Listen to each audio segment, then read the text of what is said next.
എല്ലാ പ്രേക്ഷകർക്കും സ്വാഗതം. ഇത് Sreekandan Nair show powered by Kairali TMD. കഴിഞ്ഞയാഴ്ച നിങ്ങൾ ശ്രീകണ്ഠൻ നായർ ഷോ കണ്ടല്ലോ. അത് എന്തായിരുന്നു വിഷയം? ഈ നാട്ടിൽ വളർന്നു വരുന്ന ഞരമ്പ് രോഗികളെ കുറിച്ചായിരുന്നു വിഷയം. ഒരുപാട് കാര്യങ്ങൾ ചർച്ച ചെയ്തു. പക്ഷേ അതിൽ പറയാതെ പോയ ചില കാര്യങ്ങളുണ്ട്. ഇന്ന് അതിൻ്റെ ബാക്കി ഭാഗം.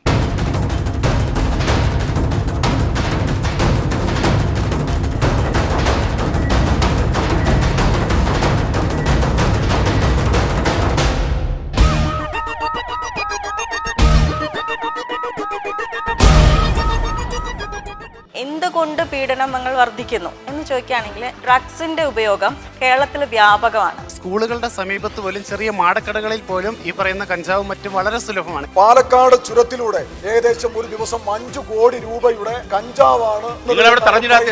നമുക്ക് തടയാൻ കഴിയില്ല, ജീവിക്കണം ഞങ്ങൾക്ക്. പെൺകുട്ടികളുടെ ശരീരം ലൈംഗികമായി പീഡിപ്പിക്കാൻ വരുന്ന കഞ്ചാവും മയക്കുമരുന്നും അടിമയായ കുറെ കൂട്ടം ജനങ്ങളാണ് നമ്മളുടെ അടുത്തേക്ക് വരുന്നത്. ഞാൻ 2012 എടുത്തൊരു കേസുണ്ട്. ഇപ്പം 2017 വിളിച്ചത്. അന്ന് ആ കുട്ടി മൈനറായിരുന്നു. ഇപ്പൊ 2017 വിളിച്ചപ്പോൾ അത് കല്യാണം കഴിച്ചു. ഇരകൾക്ക് പ്രൊട്ടക്ഷൻ കൊടുക്കുന്നതിന് പകരം പീഡകർക്ക് സംരക്ഷണം നൽകുന്ന ഒരു സമൂഹമാണ് ഇന്ന് നമുക്ക് ചുറ്റും. ഒരു രക്ഷകർത്താവോ അല്ലെങ്കിൽ വ്യക്തിയുമായ ഒരാള് എൻ്റെ കുട്ടിയെ കണ്ടില്ല എന്ന് പറഞ്ഞൊരു പരാതിയുമായി ചെന്നാൽ ഏറ്റവും അടുത്ത പോലീസ് സ്റ്റേഷനിൽ ആ മൊഴിയെടുത്ത് അത് ഏത് സർക്കിളാണ് സംഭവിച്ചത് അങ്ങോട്ട് FIR ഫോർവേഡ് ചെയ്യാനുള്ള നമ്മുടെ നിയമം മാറ്റിയെഴുതണം. നമ്മുടെ കുടുംബാന്തരീക്ഷം ഇപ്പോൾ പണ്ടത്തെ ഇഴയടുപ്പം ഇപ്പോൾ ഇല്ല. ഏത് പീഡനങ്ങൾ എടുത്തു വെച്ച് പരിശോധിച്ച് നോക്കിയാലും ശരി, രക്ഷിതാക്കൾ ഉത്തരവാദിത്തങ്ങൾ മറന്നുകൊണ്ടാണ് ഈ പീഡനങ്ങളുടെ എല്ലാം തുടക്കം തുടങ്ങുന്നത്. മൂത്ത പെൺകുട്ടി കൊല്ലപ്പെട്ടപ്പോൾ 2ാമത്തെ ദിവസം പോലീസ് ചോദ്യം ചെയ്യാൻ പിടിച്ചുകൊണ്ടുപോയ പ്രതിയെ അന്ന് ഉച്ചയ്ക്ക് മുൻപ് രാഷ്ട്രീയക്കാർ ഇടപെട്ട് തിരിച്ചു കൊണ്ടുവന്നു. അന്ന് അങ്ങനെ സംഭവിച്ചില്ലായിരുന്നെങ്കിൽ ഈ 2ാമത്തെ കുട്ടി കൊല്ലപ്പെടില്ലായിരുന്നു.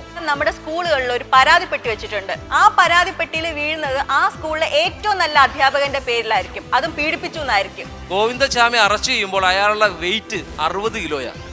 ഇന്ന് അവന്റെ വെയിറ്റ് 85 കിലോയാണ്. ഈ രംഗത്ത് പ്രവർത്തിക്കുന്ന സാമൂഹ്യക്ഷേമ വകുപ്പ് അത് ശരിക്കും പറഞ്ഞാൽ ആക്റ്റീവ് അല്ല. ആക്റ്റീവ് ആവണമെങ്കിൽ പഞ്ചായത്തുകളിലേക്ക് അധികാരം കൈമാറണം. നമ്മളൊരു കുടുംബത്തെക്കുറിച്ച് സംസാരിക്കുമ്പോൾ ആ കുടുംബത്തിൽ നിന്ന് പുറത്തു വരുന്ന കുട്ടികൾ ചോദിക്കുന്ന ഒരു ചോദ്യമുണ്ട്. ഞങ്ങൾ സ്കൂളുകളിൽ നിന്ന് കേൾക്കുന്നു അച്ഛനെയും പുരുഷന്മാരെ മുഴുവൻ അകറ്റി നിർത്തണമെന്ന് പറയുമ്പോൾ വൈകാരികമായ സ്നേഹബന്ധം പ്രകടിപ്പിക്കാനുള്ള അവസരമാണ് കുടുംബങ്ങളിൽ നഷ്ടമായി കൊണ്ടിരിക്കുന്നത് പുരുഷന്മാർക്ക്.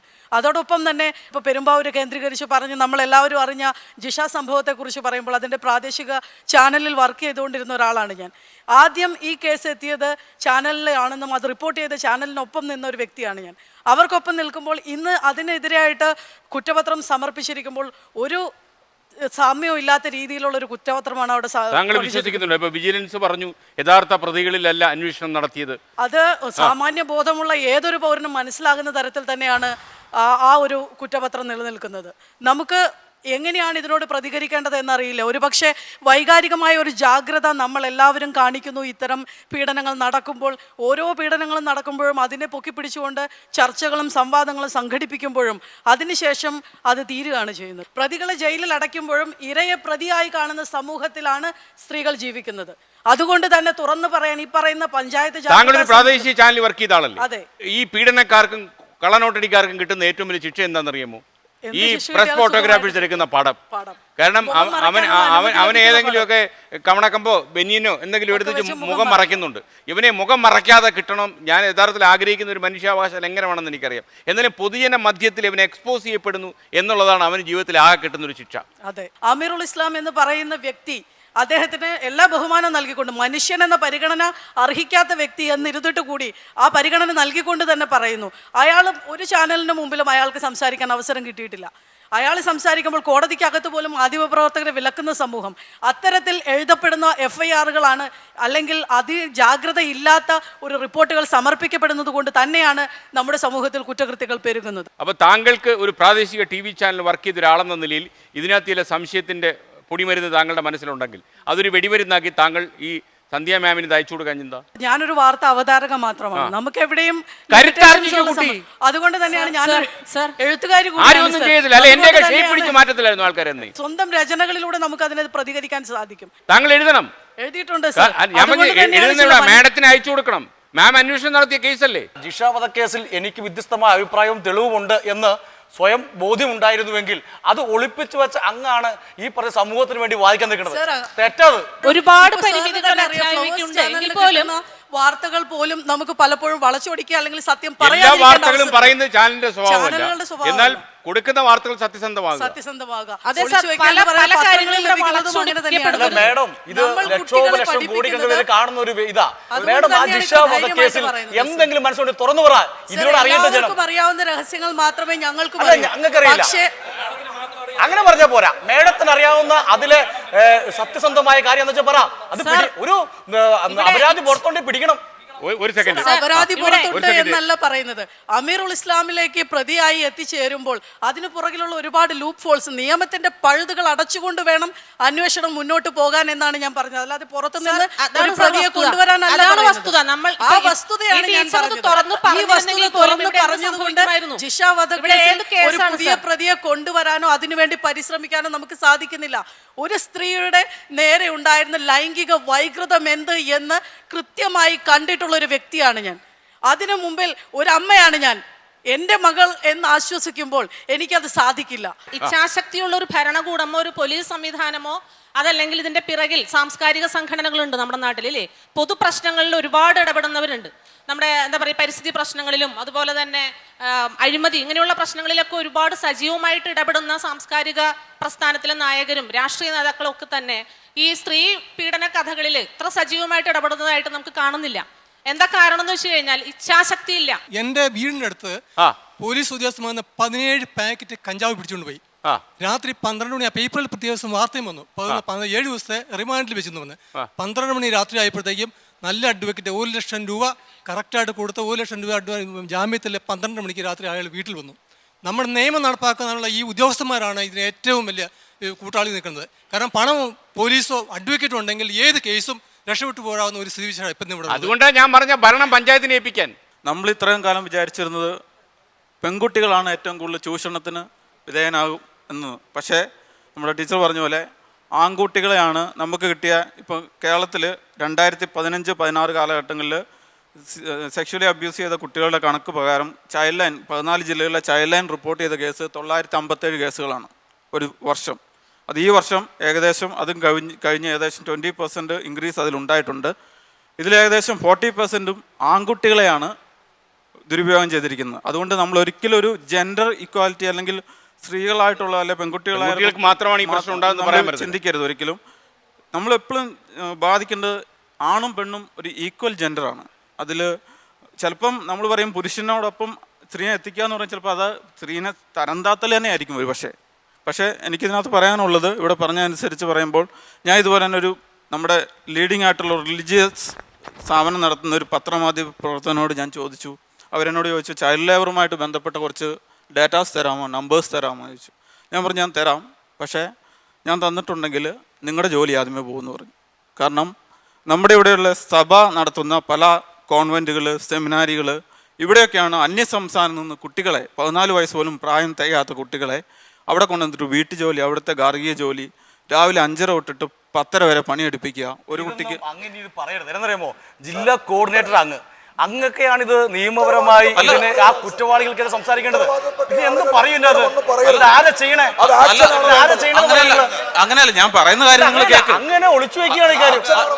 ഈ കേസ് ഞാൻ പറയാൻ സമ്മതിക്കും, മറച്ചു വെച്ചതല്ല. ഞാൻ അവരോട് ചോദിച്ച ആ മാധ്യമപ്രവർത്തന ധൈര്യത്തിൽ ചോദിച്ചത്, നിങ്ങളുടെ മേലുദ്യോഗസ്ഥർ റൺ ചെയ്യുന്ന സ്ഥാപനങ്ങൾക്കെതിരെ നിങ്ങൾക്ക് ഒരു വാക്ക് എഴുതാൻ നിങ്ങളുടെ പേപ്പറിൽ നിങ്ങൾക്ക് പറ്റുമോ? അയാൾ ക്രമേണ പറഞ്ഞു എനിക്കൊണ്ട് പറ്റില്ല. ഓക്കെ, അപ്പം ഞാൻ പറഞ്ഞു എനിക്കത് തരാനും പറ്റില്ല. നമ്മൾ ഒരിക്കലും അയാളോട് വന്ന വഴിയെ അത് പറയാൻ പാടില്ലായിരുന്നു. നിന്റെ മേലധികാരി ഇത് ചെയ്യും അല്ലെങ്കിൽ നിന്നെ ഇത് ക്രൂശിക്കും, അങ്ങനെ അവനെ നെഗറ്റീവ് അപ്രോച്ച് അല്ല ചെയ്യേണ്ടത്. ഇത് ചെയ്യ എന്ന് പറഞ്ഞ് കൊടുത്തു വിടണമായിരുന്നു. ഇപ്പൊ ഈ കേരളത്തിലെ ചില പത്രങ്ങൾ ഈ അടുത്ത കാലത്ത് ചില സഭാ മേലധികാരികൾ നടത്തിയ പീഡനങ്ങൾ മറച്ചു വെച്ചു. എന്നാൽ അവർ ആദ്യം അകത്തെ പേജിലേക്ക് ഇട്ട് സംതൃപ്തിയോടെ കഴിഞ്ഞു. പക്ഷേ 2-3 ദിവസം കഴിഞ്ഞപ്പോൾ ഈ പെരുവെള്ളം പോലെ ഈ വാർത്ത ഇറങ്ങി വന്നപ്പോൾ ഇത് ഫ്രണ്ട് പേജിലേക്ക് ഇറങ്ങി വരുന്ന കാഴ്ച ആർക്കും വാർത്തകൾ തടഞ്ഞു വയ്ക്കാൻ പറ്റത്തില്ല. ടീച്ചറിന് പറഞ്ഞതിനോട് ഞാൻ യോജിക്കുന്നുണ്ട്. കാരണം എനിക്ക് അനുഭവമുണ്ട്. നമ്മൾ പ്രതികരിച്ച് കഴിയുമ്പോൾ ഉണ്ടല്ലോ ലൂപ്പ് ഹോൾസ് മൊത്തം പോയി കഴിഞ്ഞിട്ട് അനുഭവിക്കാൻ നമ്മൾ മാത്രമാവും. ഗോവിന്ദച്ചാമിക്ക് വേണ്ടി വാദിക്കാൻ ആളൂർ വന്നു.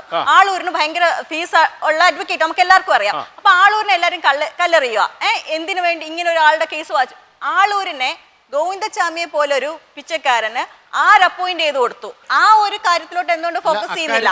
നമ്മളുടെ സമൂഹത്തിൽ നടക്കുന്ന മറ്റു ചില ലിങ്കുകളിലൂടെ നോക്കേണ്ടതുണ്ട്. ഇപ്പൊ കേരളത്തിൽ ഏറ്റവും കൂടുതൽ ഈ കൊങ്കൺ റൂട്ടിലുള്ള ട്രെയിനുകളിൽ കവർച്ച നടക്കുന്നുണ്ട്. ഈ കവർച്ചകൾ യാചകരെന്ന വ്യാജേന ട്രെയിനിൽ കയറി ഇറങ്ങുന്നവരാണ് ഈ കവർച്ച നടത്തുന്നത്. അപ്പൊ ഇത്തരത്തിലുള്ള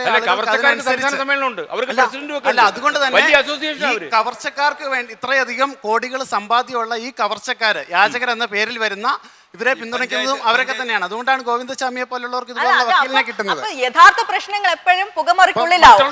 നമ്മൾ പ്രതികരിക്കുക എന്ന് പറയുമ്പോൾ പ്രതികരിക്കുന്നവരെ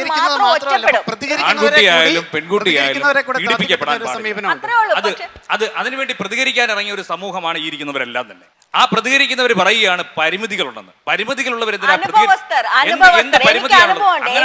രാഷ്ട്രീയ പാർട്ടികൾക്ക് വിട്ടുകൊടുക്കുക.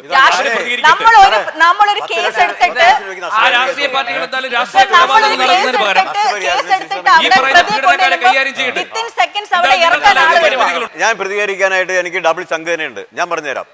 ഞങ്ങളുടെ സ്ഥാപനത്തിലെ ഒരു കുട്ടിയെ 12 വയസ്സുള്ള ജയിൽ പോയില്ല 12 വയസ്സുള്ള ഒരു പെൺകുട്ടിയെ അതിന്റെ ഇവിടുത്തെ ചൈൽഡ് വെൽഫെയർ കമ്മിറ്റിക്കാര് ആ ഒരു അമ്മ എന്ന് പറഞ്ഞ ഒരു നാടോടി സ്ത്രീക്ക് വിട്ടുകൊടുത്തതിന്റെ ഫലമായിട്ട് ആ സ്ത്രീയെ ആ കുഞ്ഞിനെ കണ്ടവാനം പീഡിപ്പിച്ച് ലാസ്റ്റ് 5-8 വർഷം അയാൾ ഒരു കാമുവിനെ കൂടി നടന്നു.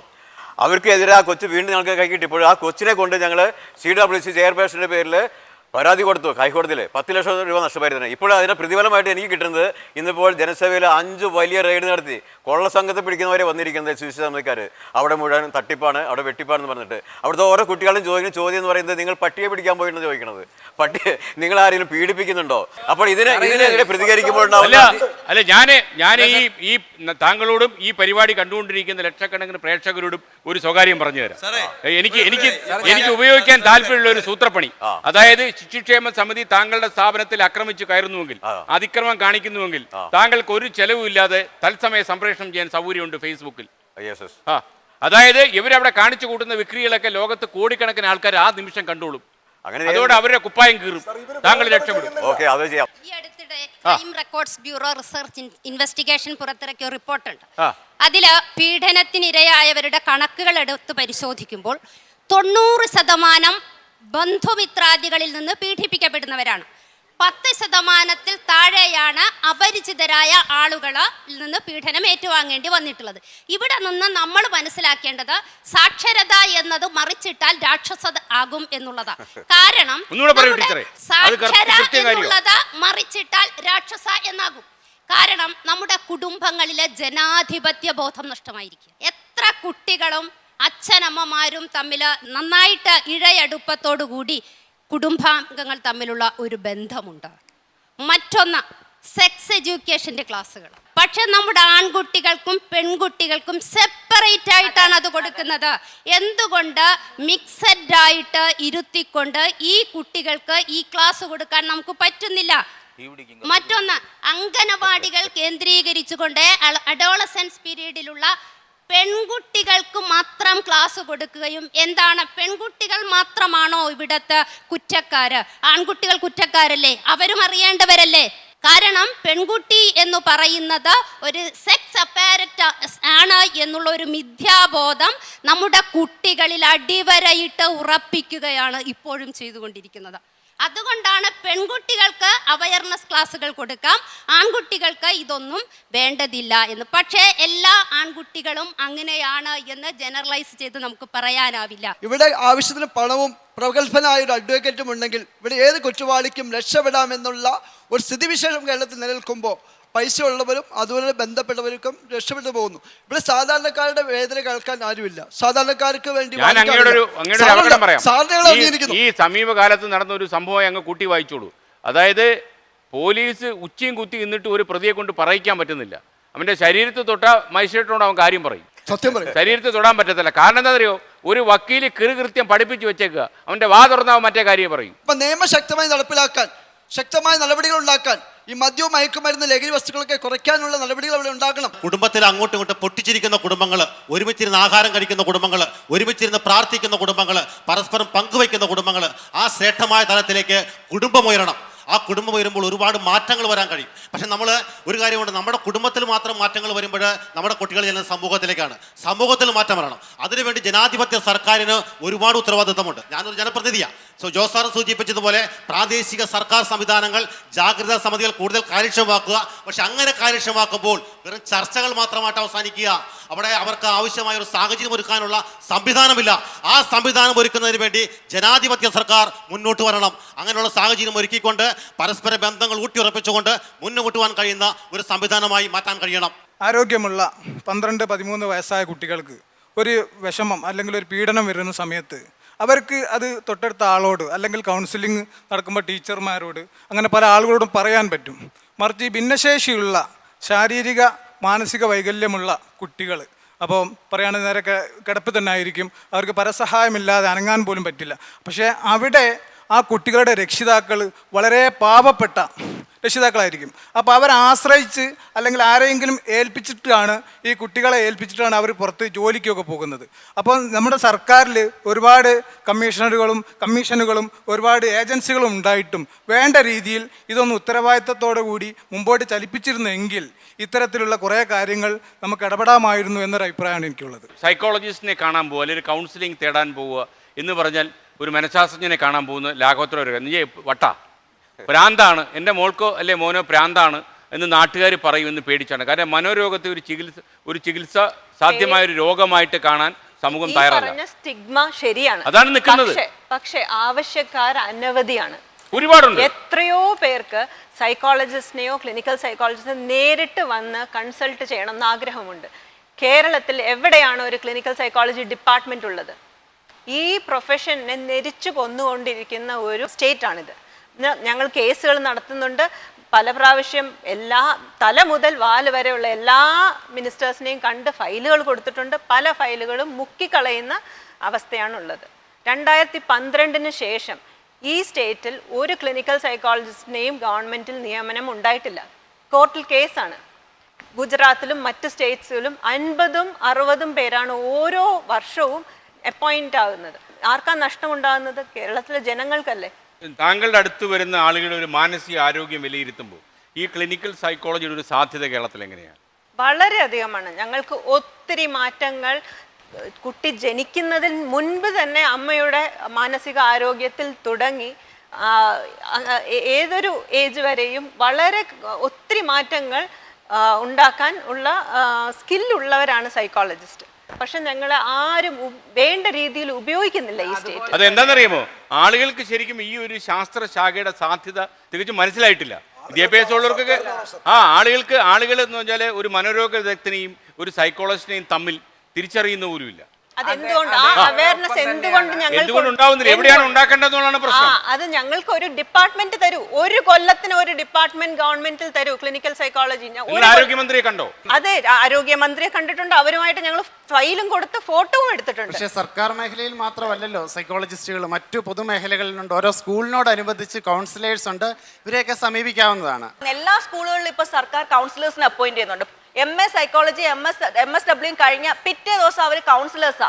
ഇവർ കൊടുക്കുന്ന ഗൈഡൻസ് എത്രമാത്രം പ്രശ്നങ്ങൾ ഉണ്ടാക്കുന്നുണ്ടെന്നറിയോ? ഞാൻ ജനസഭ ശിശുഭവനിൽ നിന്നാണ് വന്നത്. ഈ ജനസഭ ഇപ്പോൾ അന്യ സംസ്ഥാനത്തിലെ പിള്ളേരെ മാറ്റും എന്നാണ് പറയണത്. ഞങ്ങൾക്ക് ഒരുപാട് വിഷമമുണ്ട്. പിന്നെ ഞങ്ങൾ എന്നെപ്പോഴും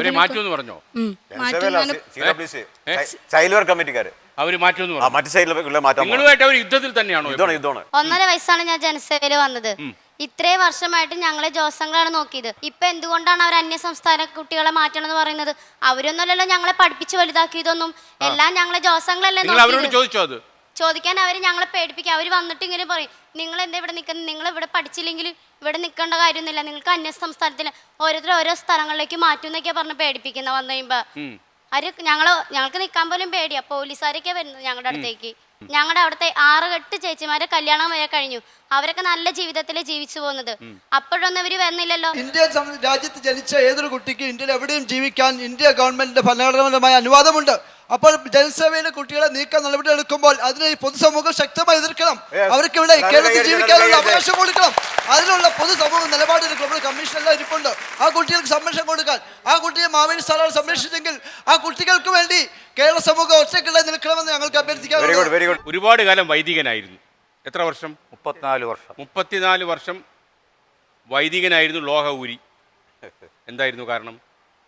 മതങ്ങൾ പൊതുവിൽ, ക്രൈസ്തവ മതം പ്രത്യേകിച്ച്, ലൈംഗികതയുടെ കാര്യത്തിൽ അതിലും പ്രത്യേകിച്ച് തികഞ്ഞ കാപട്യവും അനീതിയും ചൂഷണവും നടത്തിക്കൊണ്ടിരിക്കുന്ന ഒരു പ്രസ്ഥാനമാണ്. അതിന് 34 വർഷം വേണ്ടി വന്നു തിരിച്ചറിയാൻ. തിരിച്ചറിയുക ഒരു പ്രോസസ്സാണല്ലോ. അതിൻ്റെ പൂർണ്ണതയിൽ വേണ്ടാന്ന് വെച്ചു. എന്നിട്ട് കല്യാണം കഴിച്ചു. കല്യാണം കഴിച്ചില്ല. ഞാനൊരു കൂട്ടുകാരിയെ സ്വീകരിച്ചു. ഒന്നിച്ച് ലിവിങ് ടുഗദറാണ് അല്ലേ? ഇപ്പോൾ ഇവിടെ സമൂഹത്തിൽ ഉണ്ടായിരിക്കുന്ന എൻ്റെ റീഡിംഗ് അനുസരിച്ച് ഇപ്പോഴത്തെ ഏറ്റവും വലിയ കാഷ്വാലിറ്റി സ്ത്രീ പുരുഷ സൗഹൃദത്തിനും സഹകരണത്തിനുമുള്ള സാധ്യതകൾ ഓരോ ദിവസവും കുറഞ്ഞുകൊണ്ടിരിക്കുകയാണ്. കാരണം മിണ്ടിയാൽ, പോയാൽ, നോക്കിയാൽ, ചിരിച്ചാൽ ഒക്കെ പ്രശ്നമാണ്. അതിൻ്റെ ഏറ്റവും വലിയ ഭീകരത ഉണ്ടാകുന്നത് കോളേജുകളിലും സ്കൂളുകളിലുമാണ്. ഇപ്പോൾ ഈ പറയുന്ന ഈ കൗൺസിലിങ്ങിൻ്റെയും ഒക്കെ ആധിക്യം കൊണ്ട് ആരോ അവിടെ സൂചിപ്പിച്ചതുപോലെ മിക്കവാറും ഈ കൗൺസിലിംഗ് എല്ലാം പെൺകുച്ചുങ്കാണ് കൊടുക്കുന്നത്. അവരെ പറഞ്ഞ് പേടിപ്പിക്കുക. ആൺപിള്ളേർ അപകടകാരികളാണ്, ഇതാണ് അവർക്ക് കിട്ടുന്ന നെറ്റ് മെസ്സേജ്. അപ്പോൾ അവിടെ ആൺകുഞ്ഞുങ്ങളുടെയും പെൺകുഞ്ഞുങ്ങളുടെയും എല്ലാം സഹകരണവും സൗഹൃദവുമെല്ലാം ഒറ്റ കുറഞ്ഞുകൊണ്ടിരിക്കുകയാണ്. ഇതിങ്ങനെ ഉണ്ടായിക്കൊണ്ടിരിക്കുന്നതാണ് ടീനേജ് പ്രശ്നത്തിൻ്റെ അടിസ്ഥാന കാരണം. ഇത് അടിസ്ഥാനപരമായിട്ട് ഇത് തിരുത്തപ്പെടണമെന്നുണ്ടെങ്കിൽ അത് ഞാൻ പറഞ്ഞതുപോലെ സ്ത്രീയെക്കുറിച്ചുള്ള നമ്മുടെ കാഴ്ചപ്പാട് തിരുത്തപ്പെടണം. ക്യാമ്പസിൽ നിന്ന് രാഷ്ട്രീയം പോയതുപോലും ഇതിന് കാരണമായിട്ടുണ്ട്. കാരണം ഈ വിദ്യാർത്ഥി പ്രസ്ഥാനങ്ങളൊക്കെ ഉള്ളപ്പോൾ ഇതൊക്കെ ആൾക്കാർ കുറച്ചൊക്കെ ഭയക്കുമായിരുന്നു.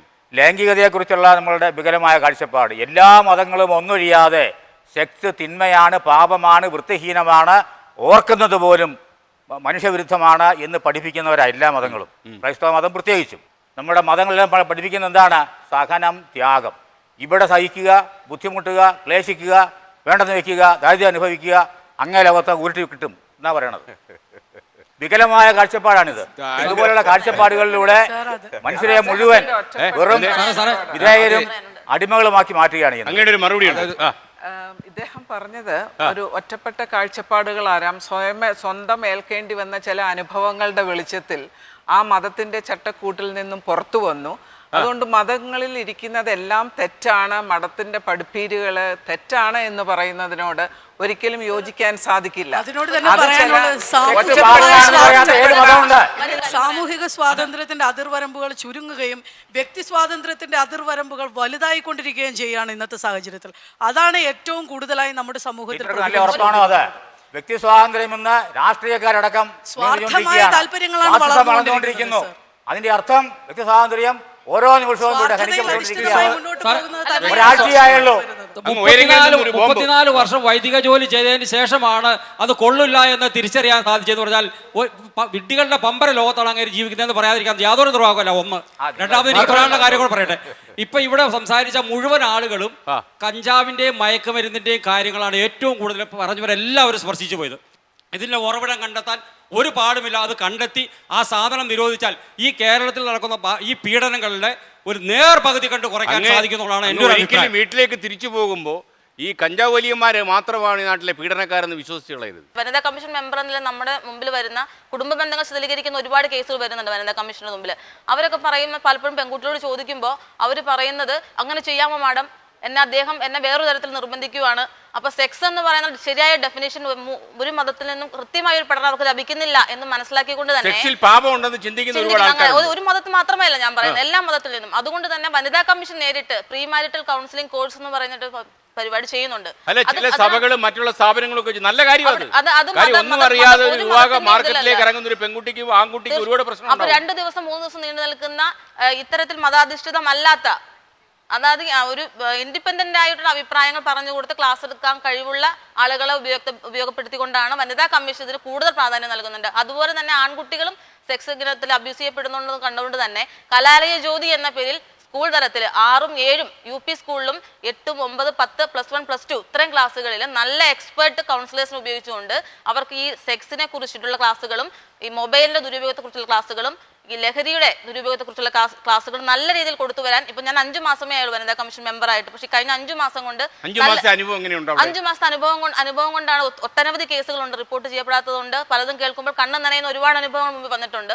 കുടുംബ ബന്ധങ്ങളാണ് കൂടുതൽ തകരുന്നത്. ഭാര്യ ഭർത്തൃ ബന്ധങ്ങൾ തകർന്നടിയുന്ന ഒരുപാട് കാഴ്ചകളാണ് വനിതാ കമ്മീഷൻ മെമ്പർ എന്നതിൽ ഞാൻ കണ്ടത്. കൂടുതലും എപ്പോഴും ഇപ്പൊ പീഡനം ഏൽക്കേണ്ടി വരുന്ന പെൺകുട്ടികളോട് നമ്മൾ നൽകുന്ന നിർദ്ദേശം അവരാണുങ്ങളല്ലേ, അവർക്ക് ലൈംഗികമായി വൈകാരികമായി കുറെ കൂടെ പെൺകുട്ടികളെക്കാളും സ്ത്രീകളെക്കാട്ടിലും വൈകാരികത ഉണ്ട്.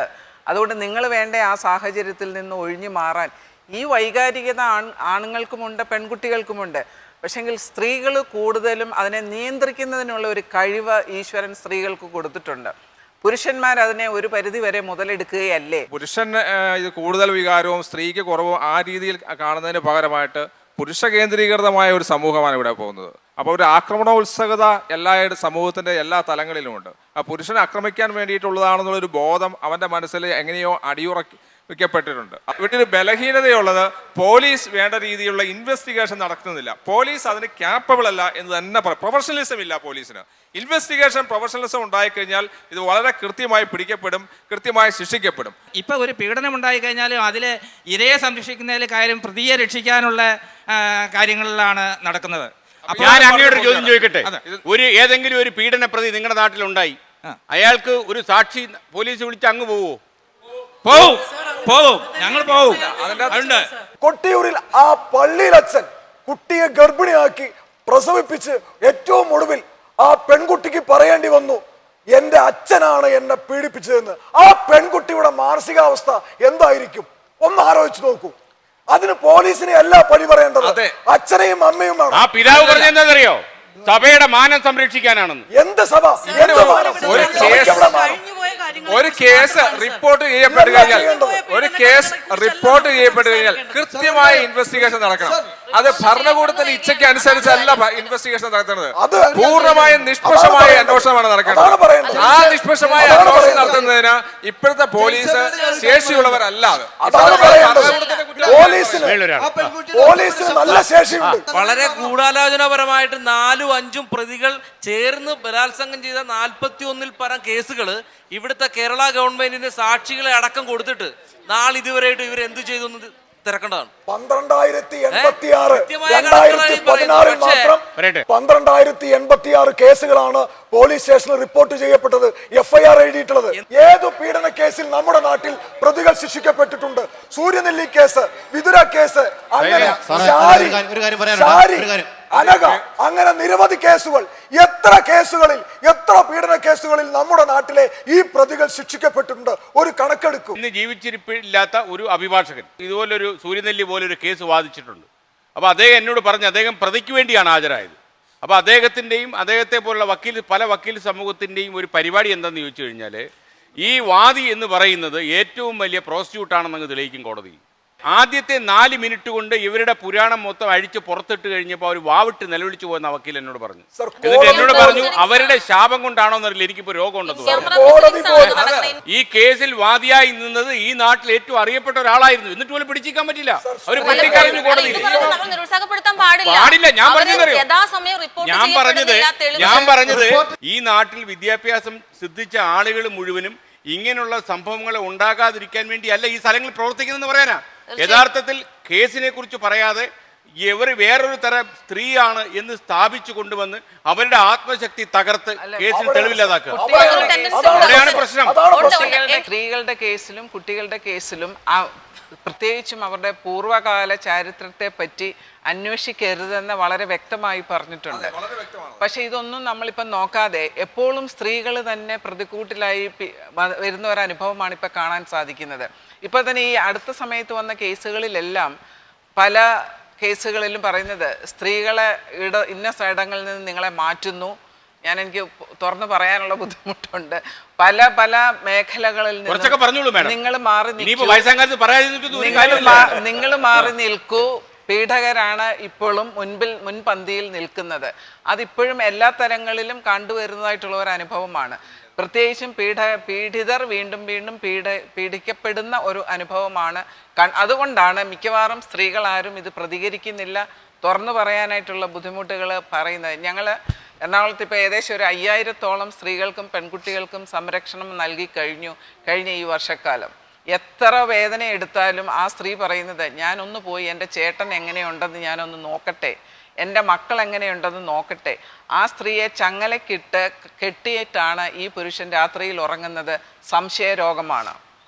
അങ്ങനെ മടുത്ത് വീട് വിട്ടിറങ്ങി വന്ന ഒരു സ്ത്രീയെ 2 ആഴ്ച കഴിയുമ്പോൾ പറയുന്നത്, ഞാനൊന്ന് വീട്ടിൽ പോയി നോക്കിക്കോട്ടെ ചേട്ടൻ ഭക്ഷണം കഴിക്കുന്നുണ്ടോയെന്ന്. സ്ത്രീയുടെ ഹൃദയം അതാണ്. മജോറിറ്റി സ്ത്രീ ശരീരം തന്നെ ഇന്ന് സ്ത്രീകൾക്ക് ഏറ്റവും കൂടുതൽ ഭയാനത സൃഷ്ടിക്കുന്ന ഒരു അനുഭവമാണ്. അതാണ് ഇന്നത്തെ സ്ത്രീ എന്ന് പറയുന്നത്. ഒരു വ്യക്തിയും ഒരു അപരാധവും ഡീവിയൻ്റ് ആയിട്ടുള്ള ബിഹേവിയറും മനഃപൂർവ്വം ചെയ്യുന്നില്ല. മാനസിക പ്രശ്നങ്ങൾക്ക് ഉള്ള വ്യക്തികളായിരിക്കും പലപ്പോഴും ഇത്തരം പ്രശ്നങ്ങൾ ഉണ്ടാക്കുന്നത്. അവർക്ക് വേണ്ട രീതിയിൽ എന്ന് വെച്ചാൽ അവരെ വെറുതെ വിടണമെന്ന് ഒരിക്കലും പറയുന്നില്ല. തീർച്ചയായിട്ടും നിയമപരമായിട്ട് ആക്ഷൻ എടുക്കണം. പക്ഷേ അവർക്ക് കറക്റ്റ് ആകാനോ കറക്ഷന് വേണ്ടിയിട്ടുള്ള മനഃശാസ്ത്രപരമായിട്ടുള്ള ഒരു ചികിത്സ കറക്ഷൻ അവർക്ക് വേണം. ഇത് ഏത് കൗൺസിലറിനും കൊടുക്കാം എന്നുള്ള ഒരു സമീപനം നമ്മളുടെ കേരള ഗവൺമെൻറ്റിൻ്റെ വളരെ തെറ്റാണ്. ഇപ്പോൾ തന്നെ നോക്കിക്കോളൂ, അടുത്ത വേൾഡ് ഹെൽത്ത് ഡേക്ക് 171 ക്ലിനിക്കുകൾ, മാനസിക ആരോഗ്യ ക്ലിനിക്കുകൾ സ്റ്റാർട്ട് ചെയ്യുന്നു. അത് ഡിപ്രഷൻ ഹാൻഡിൽ ചെയ്യാനാണെന്നാണ് പറയുന്നത്. പക്ഷെ ആരാണ് ഈ ഡിപ്രഷൻ ഹാൻഡിൽ ചെയ്യാൻ പോകുന്നത്? 10ാം ക്ലാസ് മാത്രം പഠിച്ചിട്ടുള്ള ആശാ വർക്കേഴ്സാണ്, സ്റ്റാഫ് നഴ്സുകളാണ് ഡിപ്രഷന് കൗൺസിലിംഗ് കൊടുക്കാൻ പോകുന്നത്. അപ്പോൾ ഇത്രയും ചീപ്പായിട്ട് കേരളീയരുടെ മാനസിക ആരോഗ്യം ഇത്രയും ഈ ഒരു രീതിയിൽ ആർക്കും കയറി കളിക്കാം എന്നുള്ള ഒരു സമീപനം എന്ന് നിൽക്കും. ഇന്ന് പല പീഡന കേസുകളിലും സ്ത്രീകൾക്ക് തുറന്നു പറയാൻ പറ്റുന്ന അത്രയും വനിതാ പോലീസുകാർ കേരളത്തിലോ ഇന്ത്യയിലോ പോലീസ് സംവിധാനത്തിലില്ല. അതുകൊണ്ട് തന്നെ വേണ്ട രീതിയിൽ അവർക്ക് അവരുടെ പരാതി പറയാനായിട്ട് സാധിക്കുന്നില്ല. മറ്റുള്ളത്, ഈ ഒരു പീഡന കേസുകളിലെല്ലാം നീതി വൈകുമ്പോൾ 1.5 പതിറ്റാണ്ടുകളാണ്. വിതുര കേസിൽ ഏതാണ്ട് 1.5 പതിറ്റാണ്ടോളമാണ്. സൂര്യനെല്ലി കേസിൽ 1.5 പതിറ്റാണ്ട് കഴിഞ്ഞു. സൂര്യനെല്ലി കേസിലെ പെൺകുട്ടിയുമായിട്ട് സംസാരിക്കാൻ ഇടവന്നിട്ടുണ്ട്. ഈ പെൺകുട്ടി സൂര്യനെല്ലിയിൽ താമസിച്ചുകൊണ്ടിരുന്ന സമയത്ത് അവിടെ മൂന്നാറിൽ ടൂറിന് വരുന്നവർ സൂര്യനെല്ലി ഭാഗത്തേക്കും ടൂറിന് പോകുന്നുണ്ട്. അപ്പോൾ അവിടെ എത്തുമ്പോഴത്തേനും അവിടെയുള്ള ടൂറിസ്റ്റ് ഗൈഡ് വണ്ടി നിർത്തും. അല്ല, നിൽക്കതേ, ആ കാണുന്നതാണ് സൂര്യനെല്ലി പെൺകുട്ടിയുടെ വീട്. അങ്ങനെ ഇരയാക്കപ്പെട്ട ഒരു പെൺകുട്ടി സമൂഹത്തിന് മുന്നിൽ കാഴ്ചവസ്തുവായി. കേരളത്തിൽ വരുന്ന മലയാളികൾ തന്നെയാണ് ആ വീട് അന്വേഷിച്ച് അങ്ങോട്ട് ഒളിഞ്ഞു നോക്കാനായിട്ട് ചെന്നത്. അല്ല, അവസാനം ആ പെൺകുട്ടി അവിടുന്ന് വീട് വിറ്റു. ഒരു പോസ്റ്റ് ഓഫീസിലെ ഒരു ജീവനക്കാരനായിരുന്ന ആ പെൺകുട്ടിയുടെ പിതാവ് എന്നോട് പറഞ്ഞതാണ്, തീർത്തും തുച്ഛമായ വിലയ്ക്ക് ആ വീട് വിറ്റ് കോട്ടയം ജില്ലയിലേക്ക് താമസം മാറ്റിയ സമയത്ത് ആ പെൺകുട്ടി കുറ്റവാളിയല്ല, ഇരയാക്കപ്പെട്ട പെൺകുട്ടിയാണ്. കുറ്റവാളി സ്ഥാനത്ത് നിന്ന് പലരും ഉന്നതമായ വേദികളിൽ പ്രസംഗിക്കുകയും ഉന്നതമായ പദവികളിൽ ഇരിക്കുകയും ചെയ്യുമ്പോൾ ഇരയാക്കപ്പെട്ട പീഡിപ്പിക്കപ്പെട്ട പെൺകുട്ടിയോട് തൊട്ടടുത്ത് അയൽവക്കത്ത് താമസിക്കുന്ന ആത്മീയ രംഗത്തെ ഉന്നതനായ വ്യക്തിയുടെ സഹോദരിയുടെ വീട്ടുകാർ പോലും ഒട്ടും അടുപ്പം കാണിക്കാതെ അകറ്റി നിർത്തുകയാണ് ചെയ്യുന്നത്. അതിനുശേഷം ഈ സൂര്യനെല്ലിയിലെ പെൺകുട്ടിയെ കള്ളക്കേസിൽ കുടുക്കി പോലീസ് അറസ്റ്റ് ചെയ്തു. പോലീസ് അറസ്റ്റ് ചെയ്താണ്ട് വൻ കുറ്റവാളിയെ കയറ്റുന്ന പോലെ നാട്ടുകാരെ മുഴുവൻ അറിയിച്ച് സൂര്യനെല്ലി പെൺകുട്ടിയെ ഞങ്ങൾ കയറ്റിക്കൊണ്ട് പോകുന്നു എന്ന് പറഞ്ഞ് പബ്ലിക്കായിട്ട് ജീപ്പിൽ വിളിച്ച് കയറ്റി ആ പെൺകുട്ടിയെ അറസ്റ്റ് ചെയ്തുകൊണ്ട് പോയെന്ന് കണ്ണീരോടെയാണ് ആ പെൺകുട്ടി പറഞ്ഞത്. അങ്ങനെ നാട്ടുകാർ മുഴുവൻ ആ പെൺകുട്ടിയുടെ പശ്ചാത്തലവും അറിഞ്ഞു. പോലീസിൻ്റെ ഭാഗത്തുനിന്ന് ഇങ്ങനെയാണെങ്കിൽ, സമൂഹത്തിൻ്റെ കണ്ണുകൾ ഇങ്ങനെയാണെങ്കിൽ, ഒരു പീഡനത്തിനിരയാകുന്ന പെൺകുട്ടി എങ്ങനെ, ഡൽഹിയിൽ വെച്ച് പീഡനത്തിനിരയായ പെൺകുട്ടിയുടെ സഹോദരി പറഞ്ഞതാണ്, പോലീസുകാരുടെ ചോദ്യം ചെയ്യൽ, ഇതിനെക്കുറിച്ചെല്ലാം വിശദമായിട്ട് പറയാൻ നിർബന്ധിതയാക്കപ്പെട്ടപ്പോൾ ഒന്നിനു പുറകെ ഒന്നായിട്ട് കോടതികളിലും കയറി ഇറങ്ങപ്പെട്ട ഒടുവിൽ ആ പെൺകുട്ടി ആത്മഹത്യ ചെയ്തു. അതുകൊണ്ട് തന്നെ നമ്മൾക്ക് ആവശ്യത്തിന് ജഡ്ജിമാരില്ലായിരിക്കാം. കേസുകൾ വൈകുന്നത് നീതി നിഷേധിക്കപ്പെടുന്നതിന് തുല്യമാണ്. അതുകൊണ്ട് തന്നെ ആവശ്യത്തിന് നിയമവ്യവസ്ഥയിൽ ജഡ്ജിമാരെ നിയമിച്ചും കേസുകൾ വേഗത്തിലാക്കാനുമാണ് നടപടി വേണ്ടത്. ഞങ്ങളുടെ സമീപ പ്രദേശത്ത് ഇന്ന് 90 വയസ്സുള്ള ഒരു അമ്മൂമ്മ ഓടിളക്കി പീഡിപ്പിച്ചു എന്നുള്ള സംഭവം, ഈ 90 വയസ്സ് എഴുന്നേക്കാൻ പോലും വയ്യാത്ത ഒരു അമ്മൂമ്മയെ പീഡിപ്പിക്കണം എന്നുണ്ടെങ്കിൽ ഏത് വികാരത്തോടെ ആയിരിക്കും അവരെ സമീപിക്കുക എന്നുള്ളത് ശരിക്കും മനോരോഗം തന്നെ. അവിടെ ശിക്ഷാ നടപടികളെക്കാളും ഉപരി ചികിത്സയാണ് ആവശ്യം. ഇപ്പൊ മാനസിക വൈകല്യമാണെന്ന് പറഞ്ഞാൽ അത് കേസ് വീക്കായി പോകും. അതിൽ നല്ല സ്വഭാവ വൈകല്യം എന്നേ നമ്മൾ പറയാവുള്ളൂ. സ്വഭാവ വൈകല്യമാണ് അത്. മാനസിക വൈകല്യം വന്നാൽ പിന്നെ കേസ് പോയി കഴിഞ്ഞു. പീഡനത്തിന് ഇരയാവുന്ന പെൺകുട്ടികളെ അല്ലെങ്കിൽ പീഡനം കൊണ്ട് ബുദ്ധിമുട്ട് അനുഭവിക്കുന്ന അങ്ങനെയുള്ള കാര്യങ്ങൾ ഉണ്ടാകുമ്പോൾ സാധാരണപ്പെട്ട കുടുംബങ്ങളിലെ അമ്മമാർ ആ കുഞ്ഞുമക്കൾക്ക് എന്താ സംഭവിച്ചതെന്ന് ഇപ്പോൾ മനസ്സിലാക്കണില്ല. കാരണം ഈ അമ്മമാരുടെ ഇതിൽ നിന്നും പെൺമക്കൾ കുറച്ചും കൂടെ അകന്ന് പോകുന്ന ഒരവസ്ഥ ഉണ്ടായിക്കൊണ്ടിരിക്കുന്നത്. അപ്പോൾ അവർ പുറത്തു പോയിട്ട് തിരിച്ചു വരുമ്പോൾ അവളുടെ പീരിയഡിൻ്റെ ടൈം തെറ്റിയാൽ പണ്ടുള്ള അമ്മമാർ അവർ കറക്റ്റായിട്ട് അറിയും ആ ദിവസം എന്താണ് നിനക്ക് നീ ഇങ്ങനെ എന്ന് ചോദിച്ചറിയാനുള്ള ഒരു ഇതുണ്ടായിരുന്നു. ഇപ്പോഴത്തെ അമ്മമാർക്ക് അതറിയില്ല. എൻ്റെ അറിവിൽ ഞങ്ങളുടെ ഒരു 10 കിലോമീറ്ററിൻ്റെ ഉള്ളിൽ ഒരു മോള് 9 മാസം വരെ ഒരു കുഞ്ഞിനെ വയറ്റിലിട്ട് നടന്നിട്ട് പീഡനത്തിനിരയായിട്ട് ആ കുഞ്ഞ് പ്രസവിക്കേണ്ട സമയത്താണ് ആ അമ്മ അറിയുന്നതെന്നാണ് ഞങ്ങൾ അറിയുന്നത്. അതൊരു നേരാണോ എന്താണെന്നറിയില്ല. പക്ഷേ അമ്മ മക്കൾ ബന്ധം മാഡം പറഞ്ഞതുപോലെ ആ ബന്ധത്തിൻ്റെ ഒരു ഇതില്ലാത്തത് കൊണ്ട് പെൺകുട്ടികൾ ഏത് വഴിക്ക് പോകണു, ആ കുട്ടികൾ എപ്പോഴും തിരിച്ചു വരുന്നു, അവരാരൊക്കെയായിട്ട് ഇടപെടുന്നു, അത് അമ്മ ശരിക്കും സംസാരിക്കണം, അറിയണം, ആ മക്കൾക്കുള്ള മാറ്റങ്ങൾ വ്യത്യാസങ്ങൾ അറിയണം. അല്ലാതെ ഇപ്പോൾ കുറച്ച് പോലീസുകാർ ശിക്ഷിക്കപ്പെട്ടതുകൊണ്ടോ അല്ലെങ്കിൽ നമ്മുടെ ജാഗ്രതാ സമിതി വന്നതുകൊണ്ടോ ഒന്നുമില്ല. സാധാരണ കുടുംബങ്ങളിലെ അമ്മമാർ അച്ഛനും ആ ആൺമക്കളെയും പെൺകുട്ടികളെയും ഒരേപോലെ കാണുകയും അവരെവിടെ പോകുന്നു, ആരൊക്കെയായിട്ട് സമ്പർക്കം ചെയ്യുന്നു, അവരുടെ ഇടപാട് എന്താണ് എന്ന് മനസ്സിലാക്കാനുള്ള ഒരു ഇത് സാധാരണ കുടുംബങ്ങളിൽ നിന്ന് വന്നാൽ മാത്രമേ ഈ കുഞ്ഞുങ്ങളെ രക്ഷപ്പെടുള്ളൂ. കുഞ്ഞുങ്ങൾ പറയുമ്പോൾ അമ്മമാർ നിരുത്സാഹപ്പെടുത്തുകയാണ് പലപ്പോഴും. കുഞ്ഞുങ്ങൾ പറയുമ്പോൾ വേണ്ട വിധത്തിൽ അതിനെ മനസ്സിലാക്കാൻ ശ്രമിക്കുന്നില്ല അമ്മമാർ. ഇങ്ങനൊരു സംഭവം ഉണ്ടായി അല്ലെങ്കിൽ എന്നോട് മോശമായിട്ടുള്ള പെരുമാറി എന്ന് പറഞ്ഞാൽ അത് മൂടി വെക്കാൻ പല അമ്മമാരും പ്രശ്നം കൊണ്ടായിരിക്കാം അങ്ങനൊരു കൂടുതൽ അങ്ങനെയാണ് ആ ടെൻഡൻസി. നമ്മുടെ നാട്ടിൽ വല്ലാണ്ട് ഭയപ്പെടുന്നുണ്ട്. ഇപ്പൊ പെൺകുട്ടികൾ പ്രായമൊക്കെ ആയിക്കഴിഞ്ഞ് ഇങ്ങനെ എന്തെങ്കിലും പേര് ഉണ്ടായിക്കഴിഞ്ഞാൽ കല്യാണം മുടങ്ങും, കല്യാണം കഴിക്കാൻ ആള് വരത്തില്ല. അമ്മമാരുടെ മനസ്സിൽ തീയാണല്ലോ. പെൺകുട്ടി വളർന്നു വരുന്ന നമ്മുടെ നാട്ടിൽ ഇപ്പോഴും അമ്മമാർക്ക് ഉൾക്കണ്ടേ പെൺകുട്ടികളും ആൺകുട്ടികളും. അമ്മമാർ വഴിയല്ല പല കേസും റിപ്പോർട്ട് ചെയ്യപ്പെടുന്നത് സ്കൂളുകളിലെ കൗൺസിലർമാർ വഴിയാണെന്നുള്ള കാര്യമല്ല. ഏറ്റവും കൂടുതൽ അമ്മയാണല്ലോ അത് അറിയേണ്ടത് പലപ്പോഴും. പക്ഷെ അമ്മ അത് അറിയുന്നില്ല. പലപ്പോഴും സ്കൂളിലെ കൗൺസിലർമാരാണ് ഈ സംഭവം ചൈൽഡ് വെൽഫെയർ കമ്മിറ്റിനോ അല്ലെങ്കിൽ പോലീസിനെയോ അറിയിക്കുന്നത്. സാറേ, ഞാനൊരു പ്രധാന കേസിലെ ഒരു സാക്ഷിയായിട്ട് ഉണ്ടായിരുന്ന 2008 ഞങ്ങളുടെ വീടിനടുത്ത് മണൽ മാഫിയ സംഘങ്ങൾ എന്ന് പറയും. 13 വയസ്സായ ഒരു കുട്ടി അതിക്രൂരമായി പീഡിപ്പിച്ച് ആ കുട്ടി 7 മാസം ഗർഭിണിയായി. അതിനുശേഷമാണ് ഒരു ബന്ധു വന്ന് എന്നോട് പറയണ ഇങ്ങനെ ഒരു സംഭവം ഉണ്ടെന്ന്. അച്ഛനും അമ്മയ്ക്കും എല്ലാവർക്കും അറിയാം. ഞങ്ങളുടെ SI അവിടുത്തെ അതിവിദഗ്ധമായി തന്നെ അവരെ ഈ പ്രതികളെ പിടിക്കുകയും ഞാനാണ് അതിൻ്റെ 1-ാം സാക്ഷിയായിരുന്നത്. അങ്ങനെ ഞാൻ കോടതി കയറി ഇറങ്ങി. ഇപ്പോൾ 2008 കഴിഞ്ഞ സംഭവം 2016 ആയപ്പോഴാണ് മാഡം പറഞ്ഞ പോലെ വിളിച്ചത്. ആ കേസ് വിളിച്ച് അവരെ ശിക്ഷിക്കുകയും ചെയ്തു. 10 കൊല്ലം 20 കൊല്ലമൊക്കെ ഇപ്പം ശിക്ഷ കഴിഞ്ഞ് അവർ ജയിലിലാണ്. എനിക്ക് തോന്നുന്നു ഇപ്പോൾ ഗൾഫിൽ 2 കൊല്ലത്തെ ജോലിക്കൊക്കെ പോയി തിരിച്ചു വരുന്ന പോലെ അവർ ജയിലിൽ നിന്ന് ഇനിയിപ്പോൾ തിരിച്ചു വരുന്നതാണ് തോന്നുന്നത്. കാരണം ഇപ്പൊ എല്ലാവരും ശിക്ഷ ഉണ്ടാ അതൊന്നുമില്ല. ഇല്ലില്ല. പിന്നെ പാവപ്പെട്ട വീട്ടിലെ കുട്ടികൾക്ക് മാത്രമേ ഇങ്ങനെ ക്രൂരമായ ഒരു പീഡനം നടക്കുന്നു.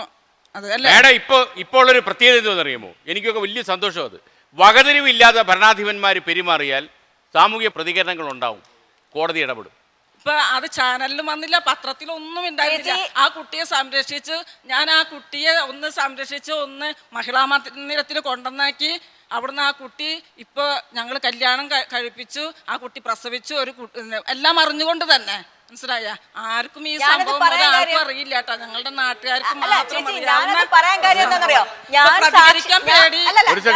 കാര്യം, ഞാൻ സാക്ഷിയായ കേസിൽ ആ കുട്ടി അന്ന് മൈനറായിരുന്നു.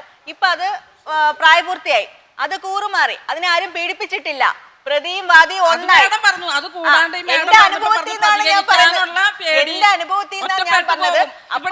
എല്ലാവർക്കും ഏത് കേസ് വന്നാലും ഒറ്റപ്പെട്ടു പോകുന്നുള്ള നല്ല പേര് നാട്ടുകാരെന്ത് പറയും, ജനങ്ങൾ ചാനലിൽ കൂടെ വരാനും പത്രത്തിൽ പേര് വരാനും മാത്രം തന്നെയാണ് ഇവരെല്ലാവരും ശ്രമിക്കുന്നത്. അല്ലാതെ ഒരു കേസ് വരുമ്പോൾ ആ കുട്ടിയെ രക്ഷിക്കുന്നതിന് വേണ്ടിയിട്ട് ആരും ശ്രമിക്കുന്നില്ലെന്ന ഒരു സത്യമാണത്.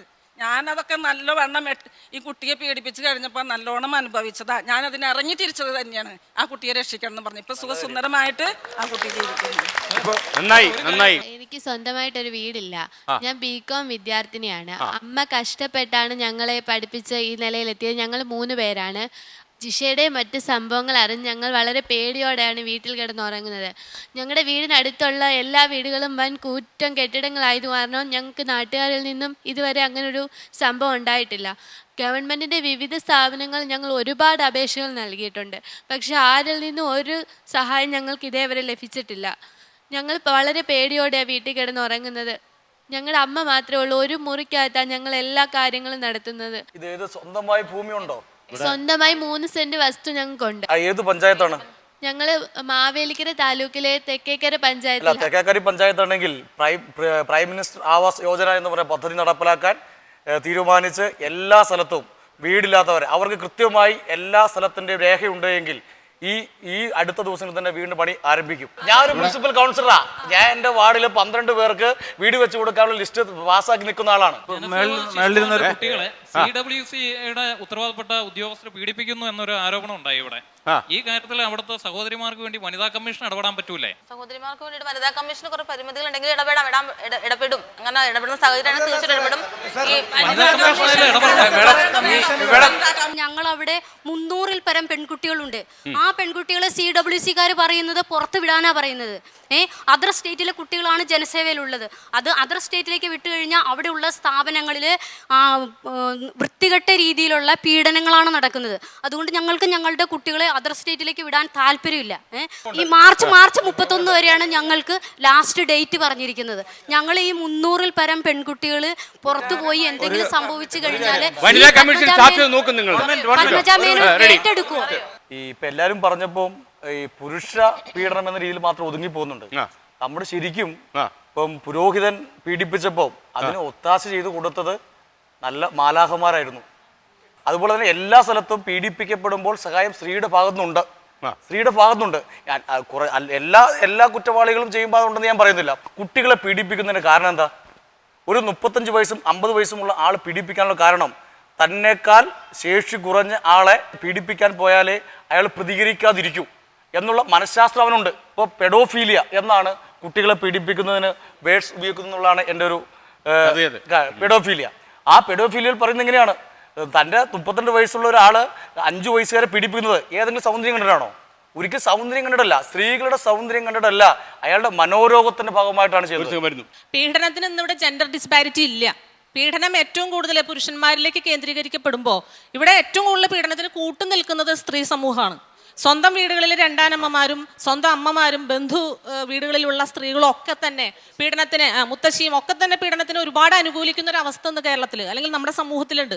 ഇവിടുത്തെ പുരുഷന്മാർ ആശങ്കാകുലരാണ്. ഒരു സ്ത്രീയെ എങ്ങനെ നോക്കാം? ബസ്സിൽ കയറിയാൽ കൈ ഒതുക്കി പിടിച്ച് അല്ലെങ്കിൽ വളരെയധികം ഒതുങ്ങിക്കൂടുന്ന പുരുഷന്മാരെ നമ്മൾ കാണുന്നു. ജാളിത. സ്ത്രീകൾ ഇനി എന്ത് വിചാരിക്കും? അവരുടെ ശരീരത്തിൽ മുട്ടിയാൽ പീഡനം എന്ന വാക്ക് കേൾക്കേണ്ടി വരും, അല്ലെങ്കിൽ പീഡനത്തിലേക്ക് അവരും വലിച്ചിഴക്കപ്പെടും എന്നുള്ളൊരവസ്ഥ ഇന്ന് കേരളത്തിൽ സൃഷ്ടിക്കപ്പെടുന്നു. അപ്പൊ ഇത് എന്തുകൊണ്ടാണ് സർ? ഇത് മാറണ്ടേ? നമ്മുടെ പുരുഷന്മാർക്ക് ഇവിടെ സമൂഹത്തിൽ ആരെയും പേടിക്കാതെ പുറത്തിറങ്ങാനും അതുപോലെ അവർക്ക് പണ്ടുണ്ടായിരുന്ന ഒരു അവസ്ഥ ഇന്ന് നമ്മുടെ സമൂഹത്തിൽ സൃഷ്ടിക്കപ്പെടണം. ഇദ്ദേഹം പറഞ്ഞൊരു കാര്യമുണ്ടല്ലോ, ആശങ്കാകുലരായ ആണുങ്ങൾ, അതിലും ആശങ്കയിൽ ജീവിക്കുന്ന സ്ത്രീജനങ്ങൾ, പ്രായമുള്ളവർ, കുട്ടികൾ, ഇവരെല്ലാം ഈ പ്രശ്നം ബാധിക്കുന്നുണ്ട്. ഇതൊരു വിഭാഗമായിട്ട് നമുക്ക് ഒതുക്കി നിർത്താൻ പറ്റത്തില്ല. അപ്പോൾ അങ്ങ് എന്ത് മുൻകരുതലുകൾ നമ്മുടെ ആളുകൾ എടുക്കണം എന്ന് പറഞ്ഞാൽ അങ്ങ് എന്ത് ഉത്തരം പറയും? തീരെ പാവപ്പെട്ട കുടുംബങ്ങളിൽ പീഡിപ്പിക്കപ്പെടുന്ന അല്ലെങ്കിൽ പീഡനം സഹിച്ചു കഴിയുന്ന ആളുകൾക്ക് വേണ്ടി, കുട്ടികൾക്ക് വേണ്ടി ഇന്ന് നല്ല സംവിധാനങ്ങളില്ല. ഇപ്പോൾ അതിന് സംവിധാനം വേണമെങ്കിൽ പഞ്ചായത്തുകൾക്ക് തോറും അധികാരികൾ കൈമാറുക. പഞ്ചായത്തുകൾ അമ്മ വീട് എന്നുള്ള സ്വപ്നം, അത് മഹാത്മാഗാന്ധിയുടെ സ്വപ്നമാണ്. അത് സാക്ഷാത്കരിക്കപ്പെടട്ടെ. ഓരോ പഞ്ചായത്തുകൾക്ക് അധികാരം കൈമാറട്ടെ. അങ്ങനെ കൈമാറുമ്പോൾ ആ പഞ്ചായത്തിലെ പ്രദേശത്തെ വിഷയങ്ങൾ തീരാൻ പറ്റും. ഇന്ന് സാമൂഹ്യ വകുപ്പിൻ്റെ ആ ഗ്രാൻഡ് അടക്കമുള്ള കാര്യങ്ങൾ പഞ്ചായത്തിന് കൈമാറണം. വെറുതെ ഈ പണം മുഴുവൻ അവിടെ കൊണ്ടുപോയി പല സ്ഥലത്ത് ഡിവൈഡ് ചെയ്ത് പോയി കളയാണ്. അപ്പോൾ അർഹതപ്പെട്ടവർക്ക് ഇന്ന് ജീവിക്കാൻ പറ്റാത്ത, നീതി നിഷേധിക്കപ്പെടുന്ന കുറേ ആൾക്കാരുണ്ട്. അവർക്ക് നീതി കൊടുക്കാൻ വേണ്ടി ഈ ഒരു അവസരം ജനസേവ പോലുള്ള സ്ഥാപനങ്ങൾ വേണ്ട. ഓരോ പഞ്ചായത്തിലും ചെറിയ ചെറിയ വീടുകൾ, ഒരു 10 മക്കളെ സംരക്ഷിക്കുന്ന ചെറിയ വീടുകൾ ഉണ്ടായാൽ മതി. ഈ ലോകം സുന്ദരമായി പോകും, യാതൊരു സംശയം വേണ്ട. എന്തായാലും ഈ നാടിനെ നമുക്ക് ഇങ്ങനെ വിടാൻ പറ്റില്ല. എന്തെങ്കിലും ചെയ്തേ പറ്റൂ. ആരെങ്കിലും കുറ്റം പറഞ്ഞിട്ട് കാര്യമില്ല. കാര്യങ്ങൾ അത്ര വഷളായി കഴിഞ്ഞു. ഒരുപാട് മണിക്കൂറുകൾ ഞാൻ ആലോചിച്ച് നോക്കി ഇതിനൊക്കെ എന്താ ഒരു പരിഹാരമെന്ന്. എൻ്റെ ബുദ്ധിയിൽ തോന്നിയ ഒരു കാര്യം, അധികാര വികേന്ദ്രീകരണം എന്ന സാധനം നമ്മുടെ നാട്ടിൽ നടപ്പിലാക്കിയാൽ വാർഡിലും ഗ്രാമങ്ങളിലും ഈ പ്രശ്നം ചർച്ച ചെയ്യും. അവിടെ അവസാനിപ്പിക്കും ഇതൊക്കെ. മറ്റു വിഷയവുമായി ഇനി അടുത്തയാഴ്ച ഇതേ സമയം. Good bye.